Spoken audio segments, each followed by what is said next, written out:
በየወሩ የምታገኙት ደሞዝ የት እንደሚገባ ሳይታወቃችሁ ጠፍቶ ያውቃል?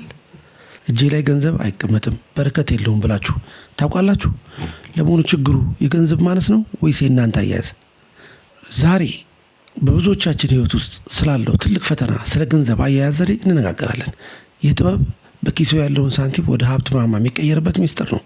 ህይወቶን ሙሉ በሙሉ የሚቀይሩት ከዕዳ ነፃ የሚያደርጉና ወደ ፋይናንስ ነፃነት የሚመሩትን 10 ወርቃማ እና ጥልቅ ነጥቦች እነግሮታለሁ። በተለይ 9ኛና 10ኛው ነጥቦች ለህይወቱ እጅግ ጠቃሚ ስለሆኑ እስከ መጨረሻው መከታተሉን አይርሱ። ከዛ በፊት ይህንን እውነት በደንብ እንድንረዳው አንድ ምሳሌ ታሪክ ላካፍላችሁ። በአንድ ከተማ ውስጥ አብረው ያደጉና በአንድ መስሪያ ቤት ውስጥ የሚሰሩና እኩል ደሞዝ የሚከፈላቸው 2 የቅርብ ጓደኛሞች ነበሩ፣ አለሙና በቀለ። ሁለቱም በየወሩ እኩል 20 ሺህ ብር ያገኛሉ። ነገር ግን ከ5 ዓመት በኋላ የሁለቱ ህይወት የሰማይና ምድር ሆኖ ተገኘ። የዓለሙን ህይወት ስንመለከት ዓለሙ ገንዘብ የተፈጠረው ሊወጣ ነው የሚል እምነት ነበረው። በየወሩ ደግሞ ሲቀበል መጀመሪያ የሚያደርገው ነገር አዳዲስ ልብሶች መግዛት፣ ውድ የሆኑ ካፌዎች ጓደኞቹ መጋበዝና የመጣውን አዲስ ስልክ በብድርም ቢሆን መግዛት ነበር። ዓለሙ ስለ በጀት አያስብም፣ ገቢውንና ወጪውንም አይመዘግብም። ደግሞ ሲጨምር ቆጥባለሁ እያለ ራሱን ያታልላል። ነገር ግን በየወሩ ማጠናቀቂያ ላይ እጁ ባዶ ይሆንና ወደ በቀለ እየሄደ መበደር ልማዱ ሆነ። ዓለሙ ሁልጊዜም ይህች ሀገር ላይ በረከት የለም፣ ገንዘብ አያያዝም እያለ ሀገሪቷንና መንግስትን ያማርር ነበር። የበቀለን ህይወት ስንመለከት በቀለ ጋ ግን ነገሩ ሌላ ነበር። እሱ ስለ ገንዘብ አያያዝ ዘዴ ያውቃል። ደሞዝ ሲያገኝ መጀመሪያ የሚያደርገው ነገር ከደሞዙ 10% ወይም 2000 ብር ለራሱ ከፍሎ በቀጥታ ወደ ቁጠባ ሂሳቡ ያስገባል። በቀለ እያንዳንዱ ሳንቲም የሚመራበት የ50-30-20 በጀት አጠቃቀም መመሪያ አለው። 50% ለሚያስፈልጉ መሰረታዊ ነገሮች፣ ለምግብ፣ ለቤት ኪራይ፣ ለትምህርትና ለመሳሰሉት፣ 30% ለፍላጎቶች፣ ለመዝናኛ፣ ለልብስ፣ አዳዲስ ስልኮችና ለመሳሰሉት፣ እንዲሁም 20% ለቁጠባና ለኢንቨስትመንት የማዋል ልምድ ነበረው። አላስፈላጊ የሆኑ የቅንጦት ፍላጎቶችን ሰብሮ መሰረታዊ ነገሮች ላይ ብቻ ያተኩራል። ለአደጋ ጊዜ የሚሆን ፈንድ ወይም ተቀማጭ ገንዘብ ለይቶ ያስቀምጣል። ከጥቂት ዓመታት ቁጠባ በኋላ በቀለ ያጠራቀማትን ገንዘብ በጥበብ ኢንቨስት ማድረግ ጀመረ። መጀመሪያ ለአንድ ትንሽ ቢዝነስ የሚሆን ዕቃ ገዝቶ በትርፍ ሰዓቱ ማከራየት ጀመረና ሁለተኛ የገቢ ምንጭ ፈጠረ። በመቀጠልም በራስ ላይ ኢንቨስት ለማድረግ መጽሐፍትን መግዛትና የፋይናንስ ስልጠናዎችን መውሰድ ተያያዘው። አንድ ቀን ሳይታሰብ ሁለቱም የሚሰሩበት ድርጅት በኪሳራ ምክንያት ተዘጋና ሁለቱም ከስራ ተቀነሱ። ዓለሙ በድንጋጤ ተዋጠ። የአደጋ ጊዜ ተቀማጭ ወይም ፈንድ አልነበረውም። የተከማቸ ዕዳ ግን ነበረበት። በአንድ ወር ጊዜ ውስጥ የቤት ኪራይ መክፈል አቅቶት የሱ ፊት ለመቆምና እርዳታ ለመጠየቅ ተገደደ። ወደ ቀድሞ የድህነት አዘቅት ተመለሰ። በቀለ ግን አልተደናገጠም። የ3 ወር ወጪውን የሚሸፍን የአደጋ ጊዜ ፈንድ ወይም ተቀማጭ በባንክ ነበረው። ከዚህም በላይ የጀመራት ትንሽ የትርፍ ሰዓት ቢዝነስ አሁን ሙሉ በሙሉ ልትደግፈው የምትችልበት ደረጃ ላይ ደርሳ ነበር። በቀለ ከስራ መባረሩን እንደ መልካም አጋጣሚ ተጠቅሞ የራሱን ድርጅት በሰፊው ከፈተ።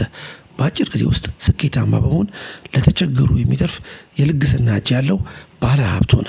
ዓለሙ ወደ በቀለ ቢሮ ሄዶ ተቀጥሮ መስራት ጀመረ። የታሪኩ መልእክት የሚነግረን ልዩነቱ የገንዘቡ መጠን እንዳልነበረ ነው። ሁለቱም እኩል 20 ሺህ ብር ያገኙ ነበር። ልዩነቱ የአስተሳሰብና የክህሎት ነበር።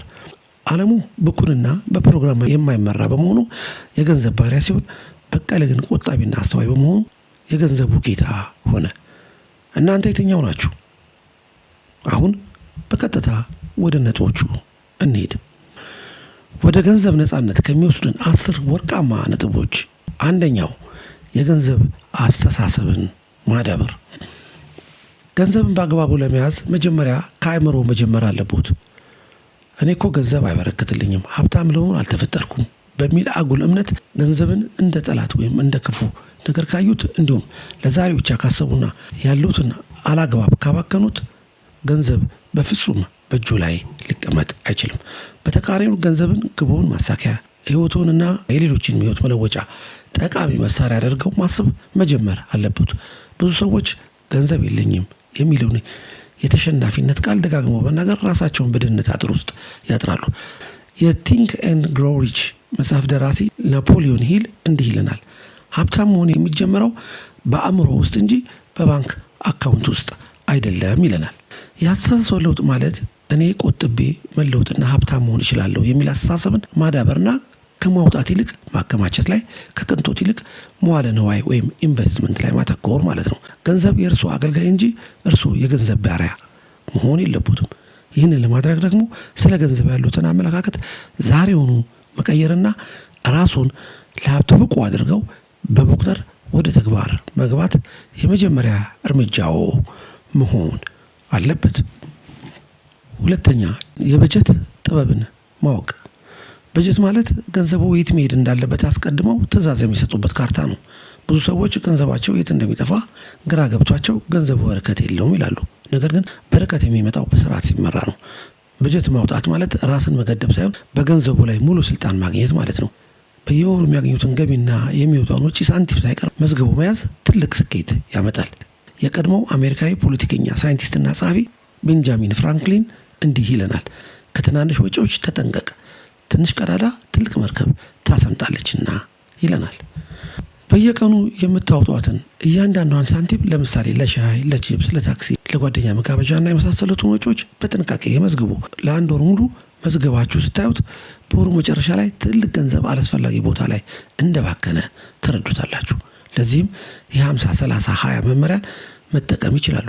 50% ለሚያስፈልጉ መሰረታዊ ነገሮች፣ ለምግብ፣ ለትምህርት፣ ለቤት ኪራይና ለመሳሰሉት፣ 30% ለፍላጎቶች፣ ለመዝናኛ፣ ለትራንስፖርት፣ ለልብስና ለመሳሰሉት እና 20% ለቁጠባና ለኢንቨስትመንት ማዋል ይመረጣል። በጀት ሲኖሮት ሳያስቡት ለሚወጡ አላስፈላጊ ወጪዎች በር ይዘጋሉ። ገንዘቦን በእቅድ መምራት ይጀምሩ። የወደፊት ህይወቶን በልበ ሙሉነት መገንባት ይችላሉ። ሶስተኛ፣ በፍላጎትና በአስፈላጊነት መካከል ያለውን ልዩነት ማወቅ።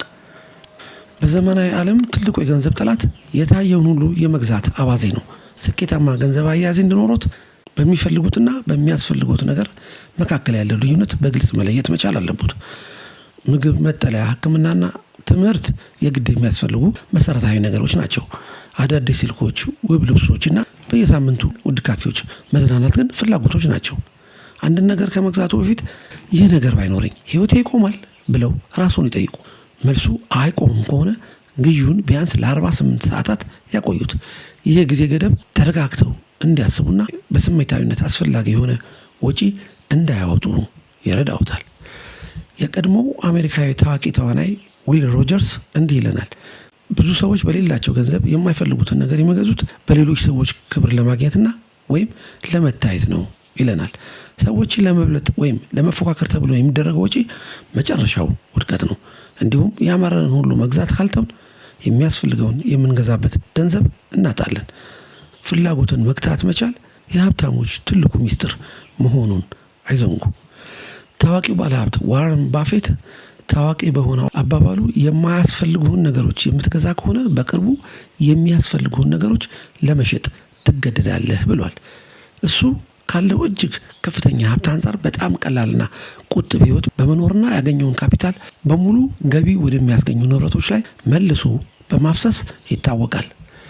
በአጠቃላይ ይህ ትልቅ የአስተሳሰብ ለውጥ ነው። ቁሶችን ከመግዛት ወደ ጊዜንና የተረጋጋ ገቢን መግዛት መሸጋገር ማለት ነው። ስለዚህ ካላስፈላጊ ወጪዎች በመቆጠብ ራስዎን ለለውጥ ያዘጋጁ።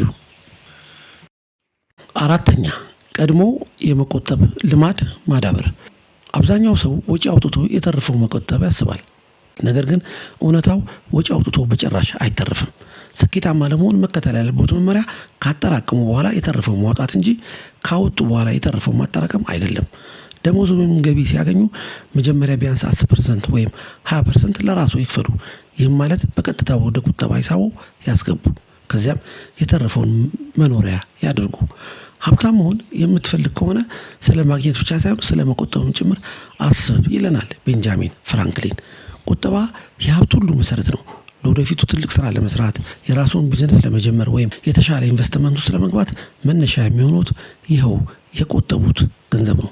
ቁጠባን እንደ ግዴታ ሳይሆን ለራስዎ እንደሚሰጡት ስጦታ አድርገው ይቁጠሩት። ዛሬ የሚቆጥቧት እያንዳንዷ ሳንቲም ነገ አስቸጋሪ ቀን ላይ ጋሻና መከታ ሆና ትቆሙለታለች። 5ኛ የአደጋ ጊዜ ፈንድ ወይም ተቀማጭ ማድረግ። ህይወት ባልተጠበቁ ክስተቶች የተሞላች ናት። ድንገተኛ ህመም፣ የስራ ማጣት፣ የመኪና መበላሸት ወይም የቤት ጥገና በማንኛውም ጊዜ ሊያጋጥሙ ይችላሉ። ስለዚህ ለነዚህ ቀናት የሚሆን መጠባበቂያ ገንዘብ ከሌሎት በቀጥታ ወደ ዕዳ ውስጥ መግባቱ አይቀሬ ነው። የአደጋ ጊዜ ፈንድ ማለት ቢያንስ ከ3 እስከ 6 ወር የሚሆን መሰረታዊ ወጪውን የሚሸፍን በባንክ የተቀመጠ ዝግጁ ገንዘብ ማለት ነው። ሞርጋን ሃውስል የተባለ የዘ ሳይኮሎጂ ኦፍ መኒ መጽሐፍ ደራሲ እንዲህ ይለናል። የመጠባበቂያ ፈንድ ወይም ተቀማጭ ማድረግ የቅንጦት አይደለም። አስቀድሞ መገመት በማይቻል ዓለም ውስጥ ህይወት ለመቀጠል የግድ የሚያስፈልግ መደገፊያ ነው ይለናል። ይህ ገንዘብ ለትርፍ የሚቀመጥ ሳይሆን ለሰላሙና ለደህንነቱ የሚቀመጥ ነው። ድንገተኛ አደጋ ሲመጣ መደናገጥ ያስቀራል። በሰው ፊት ከመቅረብና ብድርና እርዳታ ከመጠየቅ ያድኖታል። ይህ ፈንድ ሲኖሮት የወደፊት ህይወቶን በልበ ሙሉነት ይመራሉ። የአደጋ ጊዜ ፈንድ የፋይናንስ ህይወቶ ጠንካራ መሰረት ነው። ያለሱ የሚገነባ የሀብት ማማ በማንኛውም ንፋስ በቀላሉ ሊፈርስ ይችላል። የአደጋ ጊዜ ፈንድ መኖር ማለት በአስቸጋሪ ጊዜያት ውስጥ ምርጫ እንዲኖረው ማድረግ ማለት ነው። ገንዘብ የሌለው ሰው ምርጫ አይኖረውምና። 6ኛ ከዕዳ ነፃ መሆን። ዕዳ የነፃነቱ ሌባ ነው። መጽሐፍ ቅዱስም ቢሆን ተበዳሪ የአበዳሪ ባሪያ ነው ይላል። ከፍተኛ ወለድ ያለባቸው የባልደረባ የሱቅ ወይም የብድር ዕዳዎች ካለቦት በፍጥነት መክፈል መቻል አለቦት። ዕዳ ባለበት ቦታ የገንዘብ እድገት ሊኖር አይችልም። ምክንያቱም የሚያገኙት ገቢ በሙሉ ሌሎችን ለማበልጸግ ይውላል። ማታ በሰላም ለመተኛት ከፈለጉ ከማንም ሳንቲም ሳይበደሩ ውለው ይደሩ። ከዕዳ ነፃ መሆን ለአእምሮ የሚሰጠው ሰላም በገንዘብ አይገመትም። የቀድሞ ታዋቂ አሜሪካዊ ፈላስፋና ገጣሚ ራልፍ ዋልዶ ኤመርሰን እንዲህ ብለዋል። ሰው መሆንህን የምታረጋግጠውና በራስህ የምትተማመነው ለማንም የምትከፍለው ዕዳ ሳይኖርብህ በነፃነት ስትኖር ብቻ ነው ብሏል። እርሱም ዕዳን ለመክፈል ይህንን ስልት መጠቀም ይችላሉ። ትናንሽ ዕዳዎችን መጀመሪያ በመክፈል የስነ ልቦና ጥንካሬ ማግኘት፣ ከዚያም ወደ ትላልቆቹ መሻገር። ከሁሉም በላይ ደግሞ አዳዲስ ዕዳዎችን ከመግባት መቆጠብ አለቦት። ለቅንጦት ዕቃ፣ ለሰርግ ወይም ለትርፍ አልባ ነገሮች መበደር የለቦትም።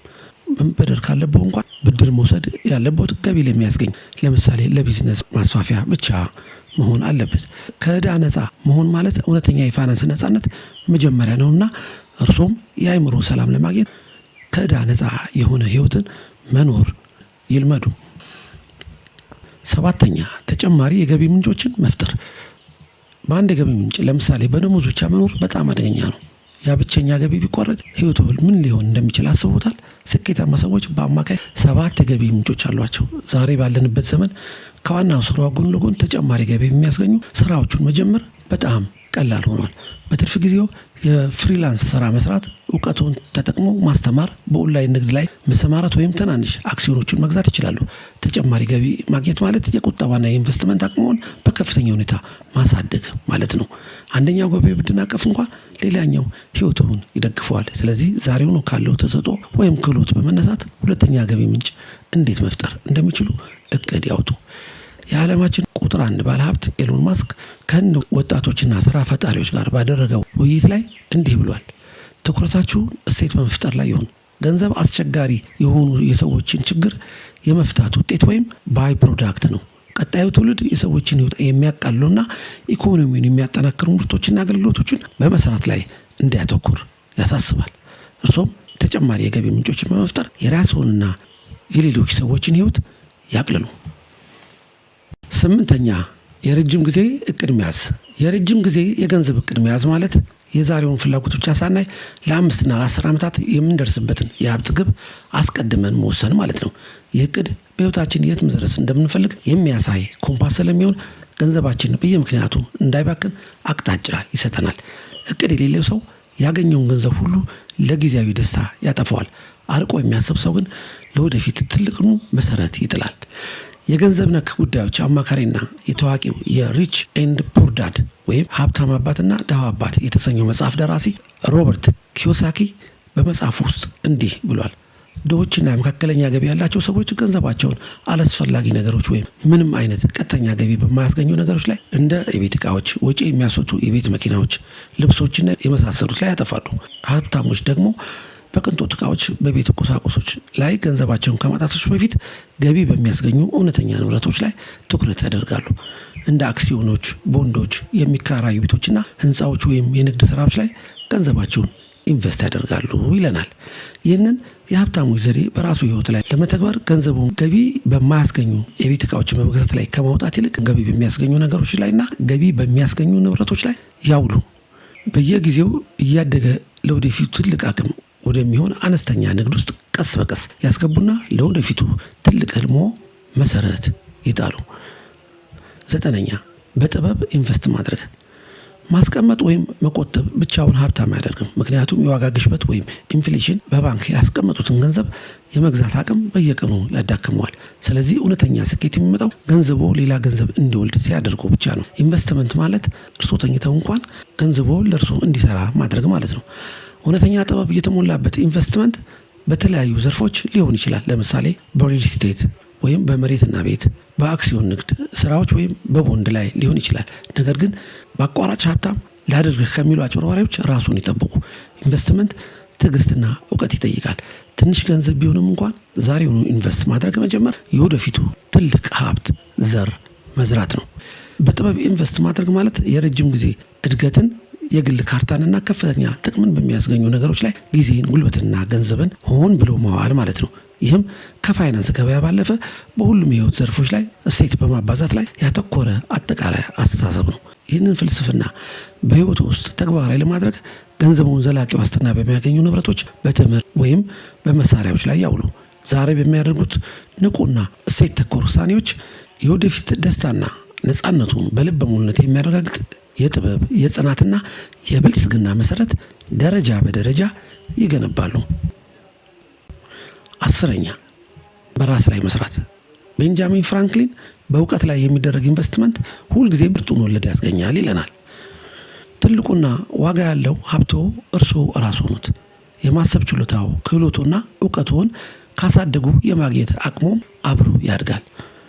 በራሱ ላይ መስራት ማለት ራስን ማሻሻል፣ እውቀትን ማሳደግና በራስ ላይ ኢንቨስት ማድረግ ማለት ነው። ብዙ ሰዎች ለልብስና ለምግብ በሺዎች የሚቆጠሩ ብር ሲያወጡ ለአእምሯቸው የሚሆን መጽሐፍ ከመግዛት ግን ይቆጠባሉ። ይህ ትልቅ ስህተት ነው። የእርሶ እውቀት በጨመረ ቁጥር የገንዘብ አያያዙና የውሳኔ አሰጣጦ የተሳካ ይሆናል። ራስን ማሻሻል የሀብታሞች የዘወትር ልማድ ነው። ይህንን በህይወት ውስጥ ለመተግበር መጽሐፍትን በነፃነት ያንብቡ፣ አጫጭር ስልጠናዎችን ይውሰዱ እና እንደ ዲጂታል ማርኬቲንግ ወይም የፋይናንስ እውቀት ያሉ አዳዲስ የገበያ ክህሎቶችን ይማራሉ። ዛሬ በራሱ ላይ የሚያወጡት እያንዳንዱ ሳንቲምና ሰዓት ነገ ብዙ እጥፍ ተባዝቶ ይመለስሎታል። እንግዲህ ወዳጆች 10ሩን ስልቶች ሰምታችኋል። ስለዚህ አሁኑ ተግባራዊ እርምጃ ውሰዱ። ታላቁ የሀብት ጉዞ የሚጀምረው ዛሬ በሚወስዱት በአንዲት ትንሽ እርምጃ ነው። ዛሬውኑ የውጭ መመዝገቢያ ደብተር ያዘጋጁ፣ ወይም አላስፈላጊ የምትሉትን አንድ ወጪ ይቀንሱ፣ አሊያም የቁጠባ ሂሳብ ይክፈቱ። ውሳኔውን ወደ ነገ አያስተላልፉ። የፋይናንስ ነፃነቶ ዛሬ ይጀምራል። የገንዘብ ጌታ ካልሆኑ የገንዘቡ ባሪያ መሆኖ አይቀሬ ነው። ይህ ቪዲዮ ከተመቻችሁ በመቆጠብ ስኬታማ መሆን እንደሚቻል ካመናችሁ ላይክ አድርጉት። ከዚህ ቪዲዮ ምን ተማራችሁ? ሀሳባችሁን ኮሜንት ላይ አስፍሩልኝ። ለሌሎች እንዲደርስ ሼር አድርጉ። ሰብስክራይብ ማድረግን እንዳትረሱ። መልካም ጊዜ ይሁንላችሁ።